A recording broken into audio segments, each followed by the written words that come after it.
Now to the campaign trail in this country, where voters in 5 delegate-rich states go to the polls tomorrow. The Democratic race is tight, and if Donald Trump runs the table, he could end up cruising to the Republican nomination. A lot of eyes on Florida tomorrow, and that's where we find CBS 2 political reporter Marcia Kramer. She's live in Miami tonight with more on this. Marcia? Well, Christine, Marco Rubio is from Miami, and he claims he's going to shock the nation by winning the winner-take-all primary here in Florida. But it very well may be a shock, but it could be a shock to Marco Rubio, because right now the polls give Donald Trump a 2-to-1 advantage.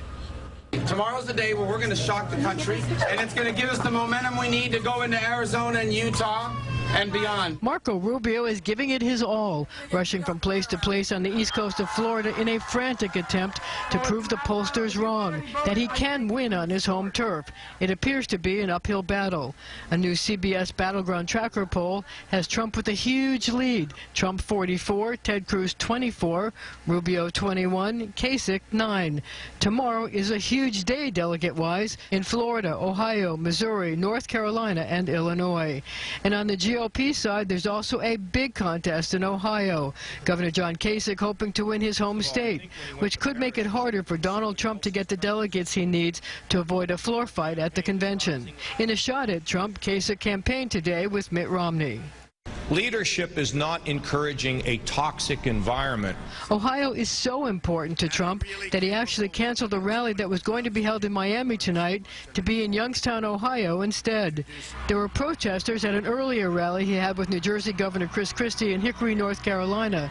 He downplayed the protest and blamed them on Democrat Bernie Sanders. It's a little disruption, but there's no violence. There's none whatsoever. It's a movement, and it's a love fest, and we love each other, and we're going to do so well. Ted Cruz's Election Day wish is for Rubio and Kasich to do so poorly that he'll be the only one left standing. The way to beat Donald Trump is beat him at the ballot box, which is what we have been doing.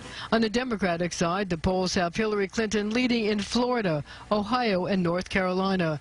But Illinois and Missouri are tight. Sanders isn't conceding anything. If you don't tell anybody, let me mention to you, I think we're going to win in Ohio tomorrow. Hillary is anxious to begin focusing on the Republicans. We have to have a big vote tomorrow that can send a strong message that love trumps hate. Well, meanwhile, at a Trump rally here late this afternoon in Tampa, a protester had to be removed after rushing the stage. He never got to Trump, and he was removed, dragged away by security officers. Reporting live from the Adventura section of Miami, I'm Marcia Kramer, CBS 2 News. Marcia, thank you. Sarah.